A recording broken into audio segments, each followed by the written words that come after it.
दोस्तों नमस्कार। ये है target with MK sir YouTube channel platform. दोस्तों इस प्लेटफॉर्म के माध्यम से आपको आगामी परीक्षाओं से संबंधित जैसे पेट, सी टेट, यूपी टेट और यूपी ट्रिपल SC से संबंधित जो महत्वपूर्ण प्रश्न श्रृंखलाओं का अध्ययन कराया जाएगा।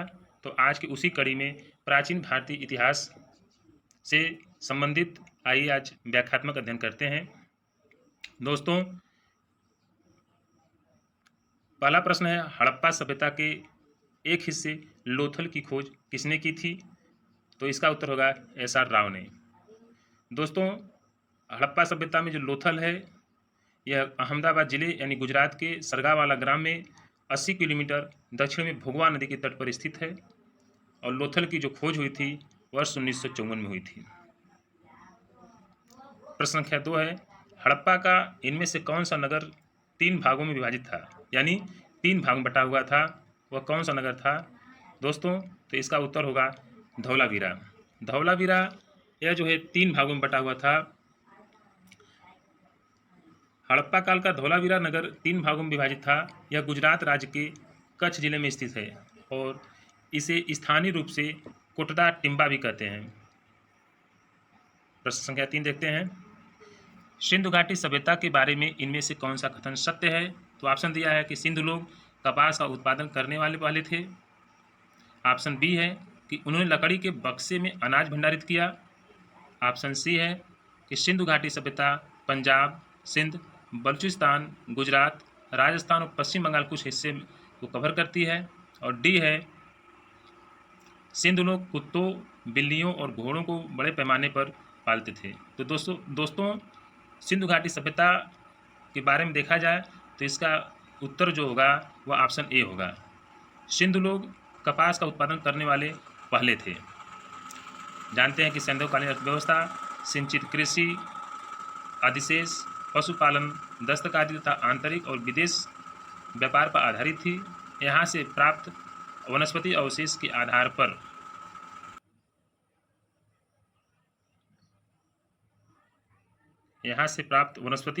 आधार पर कहा जा सकता है कि यहाँ के लोग गेहूँ, ज्वार, बाजरा, चावल की खेती करते थे और सर्वप्रथम कपास का उत्पादन भी सिंधु सभ्यता के लोग करते थे और इसे यानी कपास को यूनानी में सिंडोन कहते थे क्योंकि इसकी उत्पत्ति सिंधु से हुई थी।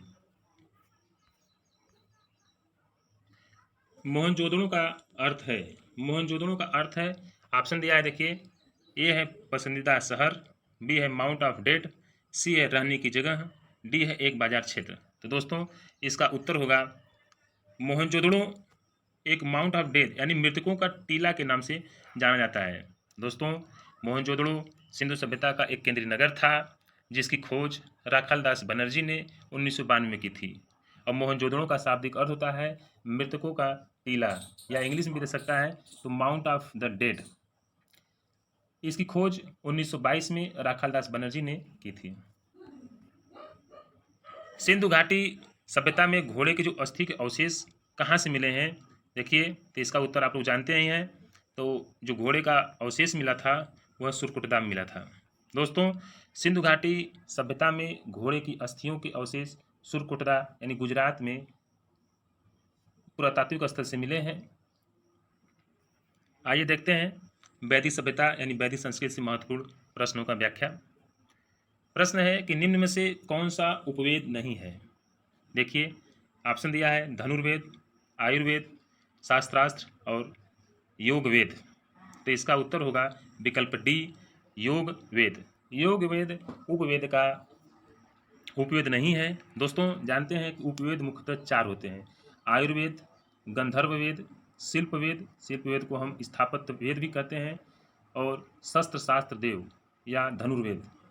आयुर्वेद चिकित्सा से, गंधर्व वेद नृत्य संगीत से और शिल्प वेद भवन निर्माण से संबंधित तथा शस्त्र शास्त्र वेद युद्ध की शैलियों से संबंधित है। प्रश्न 2 है कि वैदिक देवता इंद्र किसे कहते हैं? हवा को, वर्षा के चक्रवात को, तूफान को या अग्नि को? तो इसका उत्तर सी होगा वर्षा के चक्रवात को वैदिक देवता यानी जो इंद्र थे इंद्र को माना जाता है। ऋग्वेद में सबसे प्रतापी देवता इंद्र हैं, जिन्हें पुरंदर अर्थात किले को तोड़ने वाला भी कहा गया है। इंद्र आर्यों के युद्ध के नेता के रूप में भी चित्रित हैं, जिसने असुरों से लड़ने में आपस यानी आर्य सैनिकों का नेतृत्व किया, उन्हें विजय दिलाई। ऋग्वेद में 250 सूक्त का उल्लेख है। वह बादल के देवता भी माने गए हैं जो वर्षा करते हैं। दोस्तों प्रश्न संख्या 3 है, देखिए पूछा है कि पंचगव्य निम्नलिखित में से क्या सम्मिलित नहीं है। पंचगव्य, तो ऑप्शन देखिए दिया है कि गाय का दूध, गाय का घी, गाय का गोबर, तुलसी।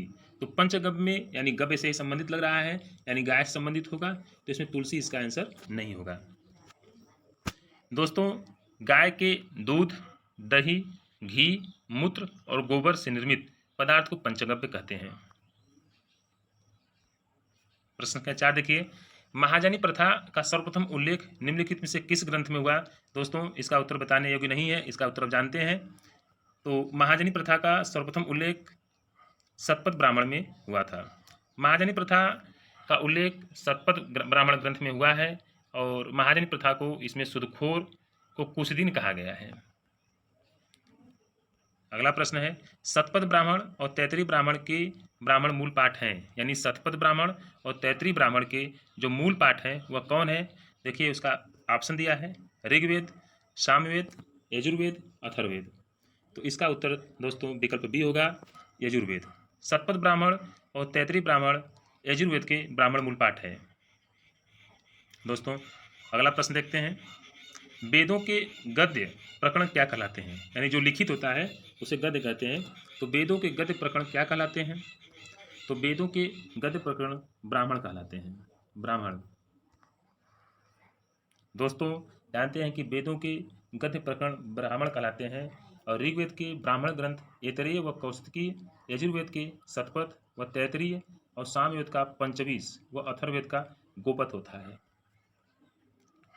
अगला प्रश्न देखते हैं, प्राचीन वेद कौन सा है, यानी सबसे पुराना वेद कौन सा है। ऑप्शन देखिए सामवेद, अथर्ववेद, ऋग्वेद, यजुर्वेद। तो इसका उत्तर होगा ऋग्वेद। दोस्तों ऋग्वेद सबसे पुराना वेद माना जाता है और अन्य 3 जो वेद है यजुर्वेद, सामवेद और अथर्ववेद है। ऋग्वेद में यज्ञ में देवताओं का आह्वान करने के लिए मंत्र है।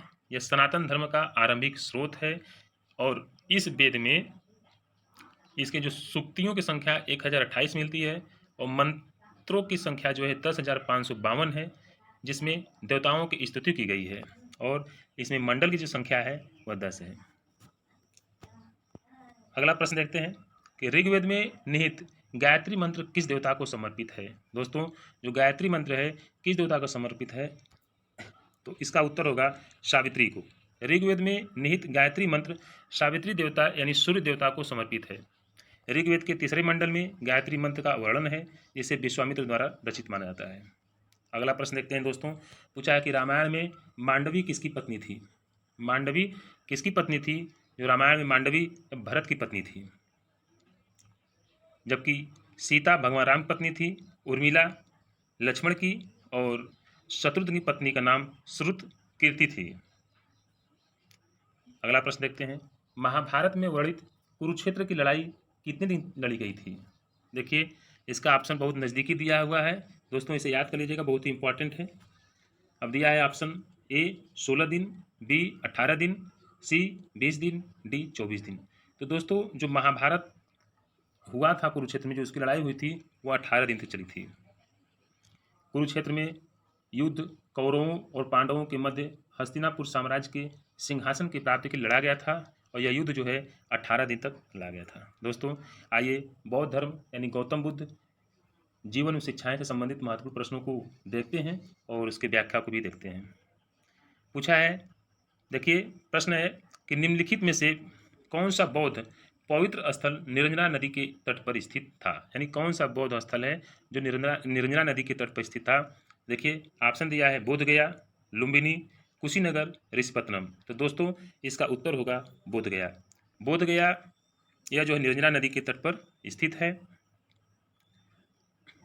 बोध गया में ही गौतम बुद्ध को ज्ञान की प्राप्ति हुई थी। इसके पश्चात वह बुद्ध के नाम से प्रसिद्ध हुए।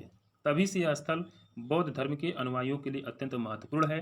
वर्ष 2002 में यूनेस्को द्वारा इस शहर को विश्व विरासत स्थल घोषित किया गया। दोस्तों आपके लिए एक प्रश्न है कि इस समय भारत में कितने विश्व विरासत स्थल घोषित किए जा चुके हैं। इसका आंसर आप कमेंट बॉक्स में बताएंगे। तो आइए देखते हैं, अगला प्रश्न है कि बोध गया एक महत्वपूर्ण बौद्ध तीर्थ केंद्र क्यों है। देखिए इसका ऑप्शन है क्योंकि गौतम बुद्ध यहाँ पैदा हुए थे। ऑप्शन बी है क्योंकि गौतम बुद्ध ने यहाँ ज्ञान प्राप्त किया था। ऑप्शन सी क्योंकि गौतम बुद्ध ने ज्ञान प्राप्त करने के बाद यहाँ अपना पहला उपदेश दिया था। और ऑप्शन डी है क्योंकि गौतम बुद्ध ने यहाँ निर्वाण प्राप्त किया था। तो दोस्तों अगर देखा जाए तो इसका उत्तर पूछा है कि बोध गया एक महत्वपूर्ण बौद्ध केंद्र है। क्यों? क्योंकि गौतम बुद्ध ने यहाँ ज्ञान प्राप्त किया था। ज्ञान प्राप्त करने के बाद गौतम को किस रूप में जाने जाने लगा। देखिए बहुत ही इसका आसान आंसर है, आपको भी पता होगा, तो इसको हमें ऑप्शन की जरूरत नहीं है। आप डायरेक्ट कहेंगे कि बुद्ध, यानी ज्ञान प्राप्त करने के बाद गौतम को बुद्ध के नाम से जाना जाने लगा। दोस्तों देखिए प्रश्न संख्या 4 है, पूछा है कि किस स्मारक से गौतम बुद्ध ने दुनिया के लिए बौद्ध धर्म के अपने दिव्य ज्ञान का प्रचार किया था। दोस्तों देखिए इसका ऑप्शन दिया है जो कि मैच नहीं हो पाया है। और हुमायूं का मकबरा, कुतुब मीनार, महाबोधि मंदिर और लाल किला परिसर, जो कि इसमें कोई सही नहीं है। तो गौतम बुद्ध को बोध गया वर्तमान में महाबोधि मंदिर समूह में ज्ञान प्राप्त हुआ था। ठीक है, तो इस ज्ञान का प्रवर्तन यानी प्रचार का आरंभ धर्म चक्रापवर्तन ऋषिपत्तनम यानी सारनाथ वाराणसी से किया था। तो विकल्प में सारनाथ न होने के कारण हम इसका उत्तर लगा सकते हैं महाबोधि। देखिए प्रश्न संख्या 5 है कि बुद्ध को परिनिर्वाण कहाँ प्राप्त हुआ था। परिनिर्वाण कहाँ प्राप्त हुआ था, तो इसका उत्तर हो जाएगा कुशीनगर में। महात्मा बुद्ध को मल्लगढ़ राज्य की राजधानी कुशीनारा यानी कुशीनगर वर्तमान में है, कुशीनगर में 483 ईसा पूर्व में परिनिर्वाण प्राप्त हुआ था। बौद्ध ग्रंथों में इसे महापरिनिर्वाण कहा जाता है। बोध गया उर्वेला में महात्मा बुद्ध को ज्ञान की प्राप्ति हुई। ऋषिपत्तनम यानी सारनाथ में उन्होंने अपना प्रथम उपदेश दिया था, जिसे धर्म चक्र प्रवर्तन कहा गया। दोस्तों एक आपके लिए प्रश्न है कि महात्मा बुद्ध का जन्म कब हुआ था। आइए अगला प्रश्न देखते हैं, उस स्थान का नाम बताएं जहां बौद्धों की मान्यता के अनुसार गौतम बुद्ध ने अपनी मृत्यु के बाद परिनिर्वाण प्राप्त किया। तो इसका उत्तर हो जाएगा कुशीनारा या कुशीनगर में। सेम प्रश्न है। आइए अगला प्रश्न देखते हैं, बौद्धों के लिए उत्तर प्रदेश में स्थित सारनाथ क्यों महत्वपूर्ण है। क्यों महत्वपूर्ण है? क्योंकि भगवान बुद्ध ने ज्ञान प्राप्त करने के बाद सारनाथ में अपना पहला उपदेश दिया था। दोस्तों आइए अगला प्रश्न देखते हैं, बुद्ध ने अपना पहला उपदेश कहाँ दिया था। देखिए प्रश्न बार बार रिपीट कर रहा है, आप लोग इसे याद कर लीजिएगा और बहुत ही महत्वपूर्ण है। तो बुद्ध ने अपना पहला उपदेश सारनाथ में दिए थे। बुद्ध ने अपना पहला धर्मोपदेश देते हुए अपने मत की आधारशिला रखी थी। तो कहाँ रखे थे? सारनाथ में रखे थे।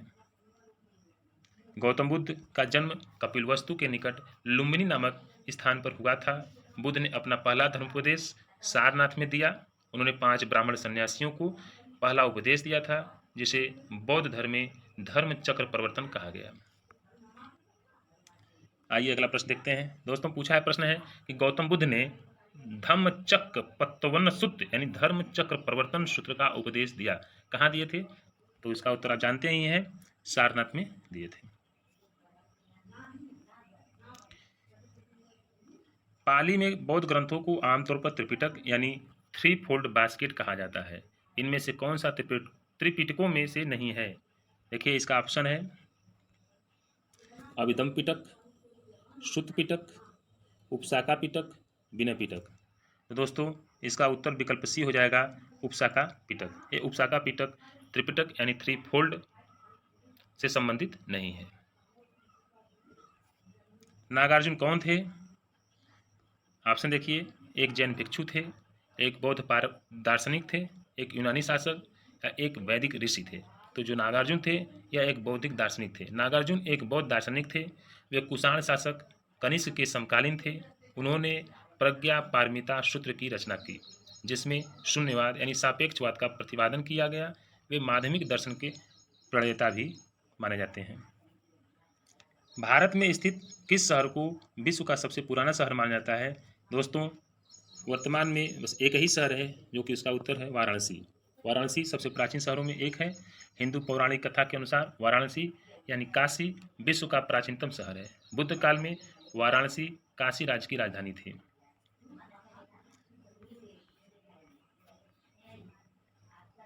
आइए अगला प्रश्न देखते हैं।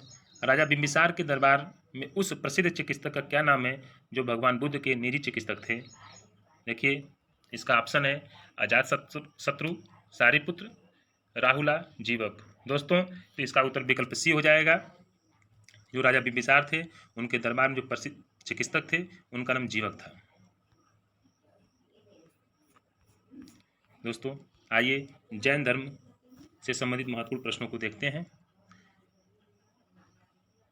पहले जैन तीर्थंकर कौन थे? तो पहले ऑप्शन देखिए, महावीर, पारसनाथ, ऋषभ, पद्मनाभ। तो इसका उत्तर हो जाएगा ऋषभ। दोस्तों, जैन परंपरा के अनुसार जैन धर्म में कुल 24 तीर्थंकर हुए।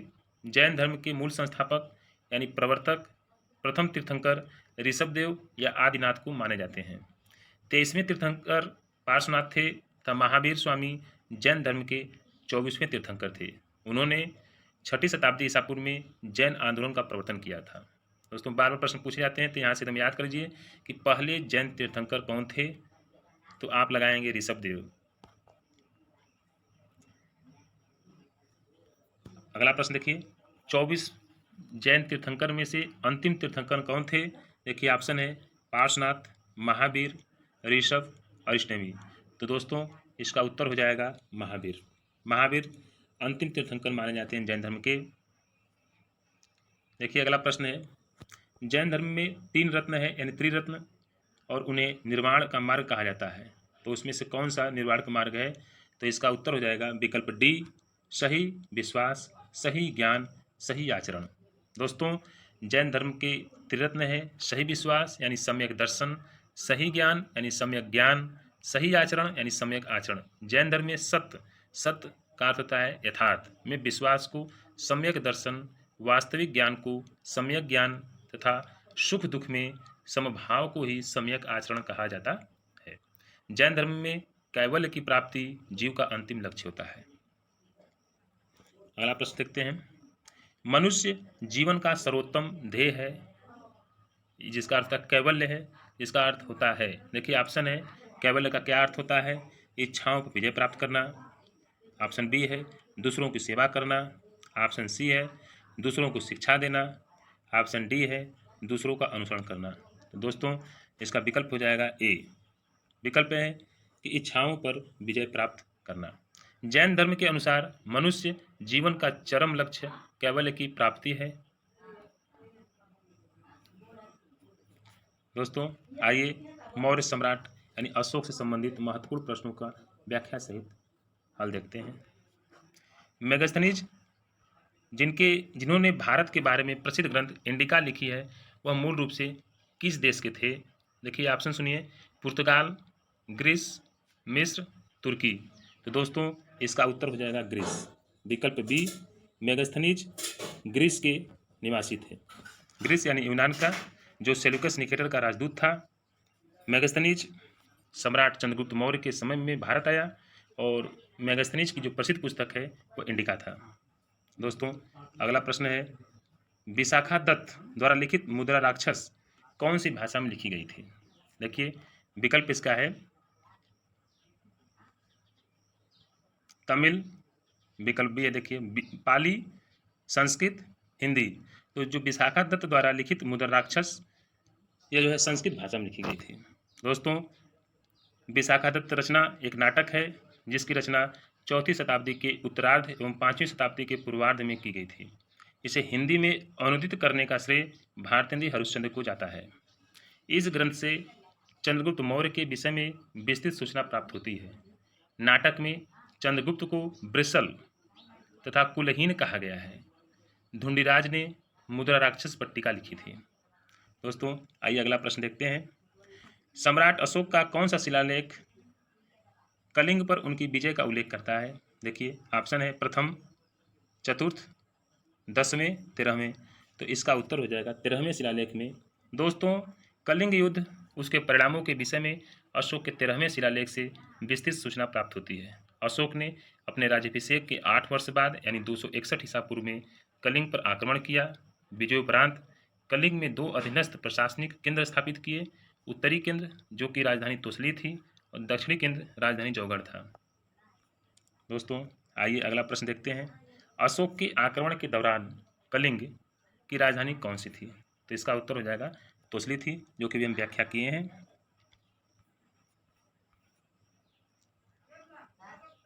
दोस्तों, आइए अगला प्रश्न देखते हैं।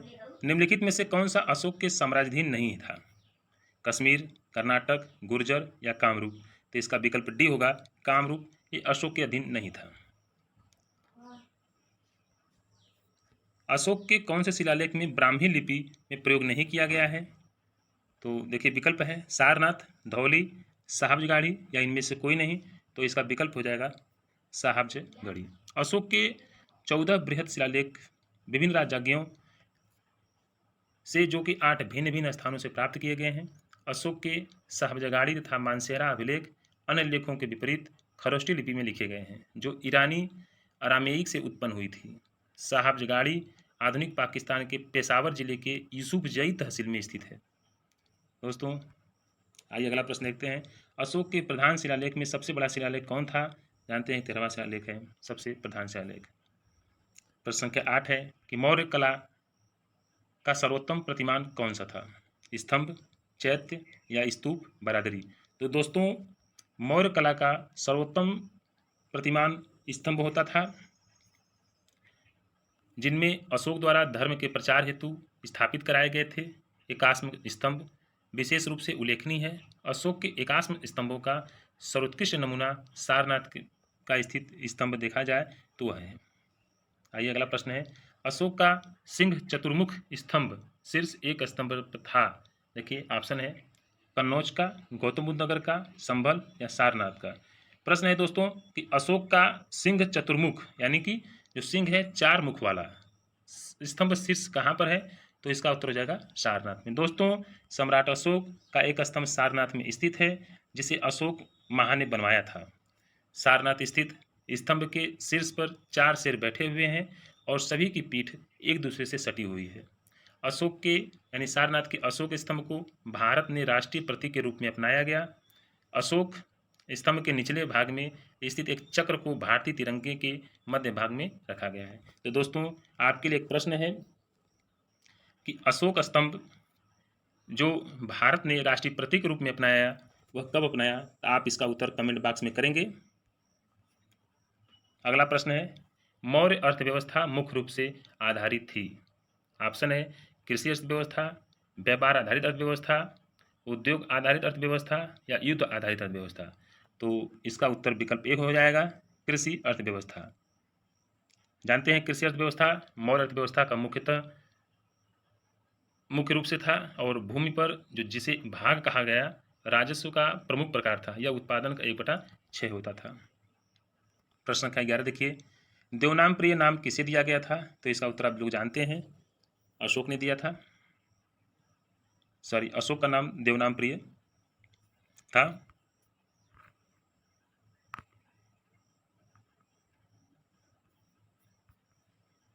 ठीक है दोस्तों, तो आज के लिए बस इतना ही। फिर मिलते हैं नेक्स्ट क्लास में नेक्स्ट वीडियो के साथ। तब तक के लिए जय हिंद, जय भारत।